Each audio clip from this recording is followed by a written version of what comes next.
You join me today to review episode 4 of Who Wants to Be a Millionaire. Now, I am aware I have been very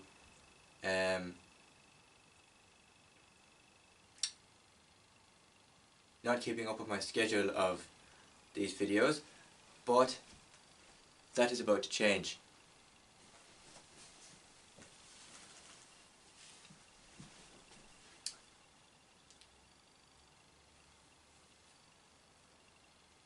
Give me a second here. Okay, so yesterday's episode of Who Wants to Be a Millionaire, fronted by Jeremy Clarkson, former Top Gear host and current Grand Tour host, saw the return of a contestant from episode 3.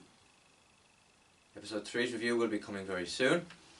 And they made it up as far as £1,000,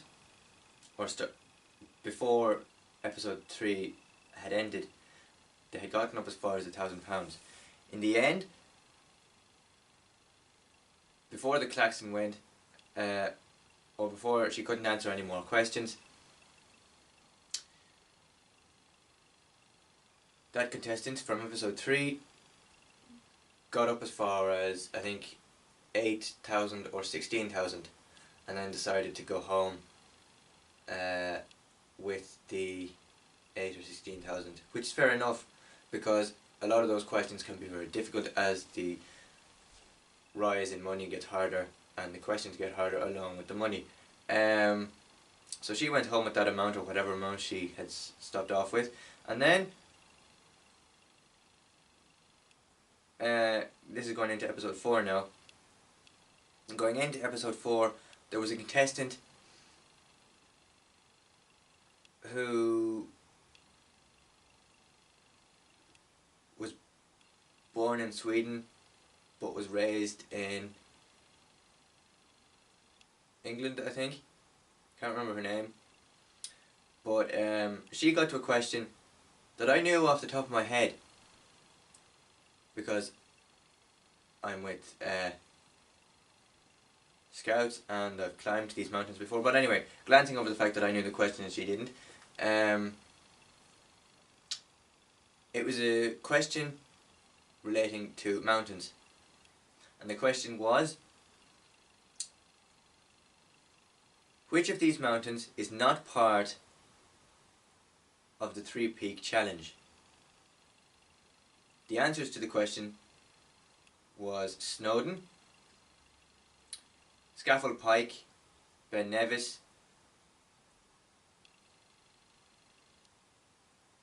and another mountain beginning with H. It will come back to me, but just not at the moment.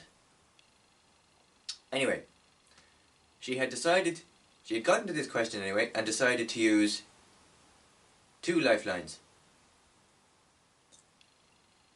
Previously, she had used the Ask the Host lifeline on the previous question to do with squirrels. She then decided to got to this question and used the Phone a Friend and 50-50. The Phone a Friend was an option, was a friend of her boyfriend's, because the person she rang was a colleague of her boyfriend's, and she wasn't sure whether she knew a lot about mountains, whether the person she rang knew a lot about mountains.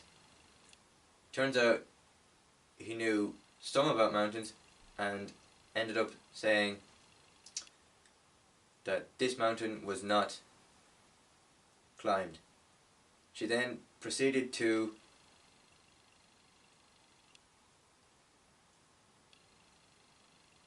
ask Jeremy or something. I can't really remember what she did, but she ended up getting the answer correct anyway, which was fine. But I mean, obviously I knew the question because I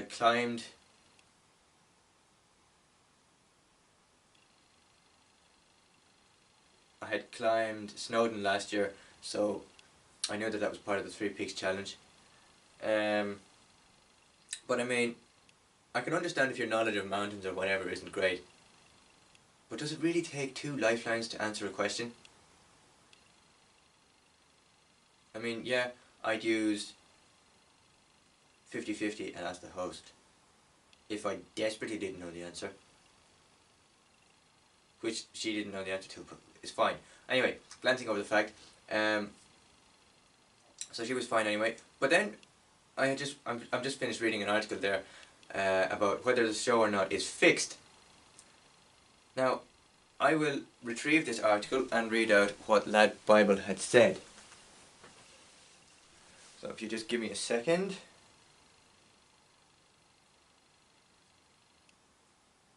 It's on Facebook somewhere. I will find it. Actually, it could be in my newsfeed because I just have to come from there.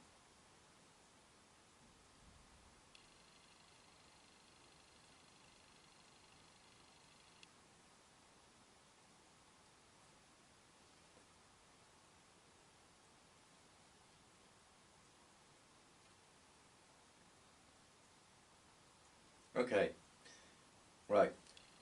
That Bible have their article as Jeremy Clarkson accused of fixing Who Wants to Be a Millionaire, with the subheading, the former Top Gear star cleared up an answer for a contestant. The article then continues to say, a new year, a new series and already new allegations of fixing. That's exactly the case for Jeremy Clarkson, who has been accused of giving away the answer to a contestant on Who Wants to Be a Millionaire. In the episode, the millionaire hopeful Seville got stuck on a £16,000 question. Which of these mountains is not climbed in the National Three Peaks Challenge? The contestant got flustered as she said she'd never heard of half the mountains available to choose from and decided to use her 50-50 lifeline, leaving her with the answers of Helvellyn and Scafell Pike. Unfortunately, the 50-50 didn't give that much help to Seville, and she chose to use another lifeline and phoned her friend back home. Her friend was a bit confusing for Seville and told her that Scafell Pike is climbed, which she obviously thought he meant was the answer. However, clearly noticing that this error, the 58-year-old host jumped in to help and explained that Graham has meant Helvellyn was not climbed, meaning Seville finally clocked on with the obvious answer of O. With this confusion cleared up, Seville picked answer C and got the answer correct, getting her to that £16,000 net. This led to a hell of a lot of confusing, furious fans claiming it was all a fix. And then he just goes on to name the Twitter people who had picked out and gave out about the host and blah blah blah.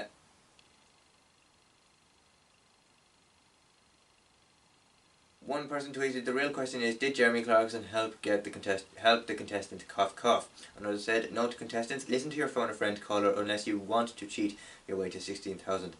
A third commented, didn't Jeremy Clarkson give away the answer to the Three Peaks answer? Another said Clarkson carried her through. While one equally confused viewer posted, good job, someone was listening to the phone a friend answer carefully and it wasn't the contestant. Clarkson did her a favour there. Is that fair? Of course, this isn't the first time a game show has been accused of fixing things, and it was very likely it won't be the last. Of course, I will leave the link to that article down below. But of course, I think in either episode 3 or episode 2 of this series, Jeremy Clarkson made a joke of someone coughing, because we all know that the old series that was hosted by ChrisTarrant, there was a contestant on the show who was accused of cheating because he had a friend in his in the audience cough every time the right answer was made available. And so I think Who Wants to Be a Millionaire has now become one of those famous shows in history for shows that have been cheated on. Yeah, I really enjoyed this episode of Who Wants to Be a Millionaire, and it will be back this evening at a slightly later time of 21:35 PM UK time on ITV and Virgin Media Television in Ireland. I will of course have my reviews of episode 2, 3 and 5 posted later this evening. But until then, thank you very much for watching, and I'll see you later this evening. Bye for now.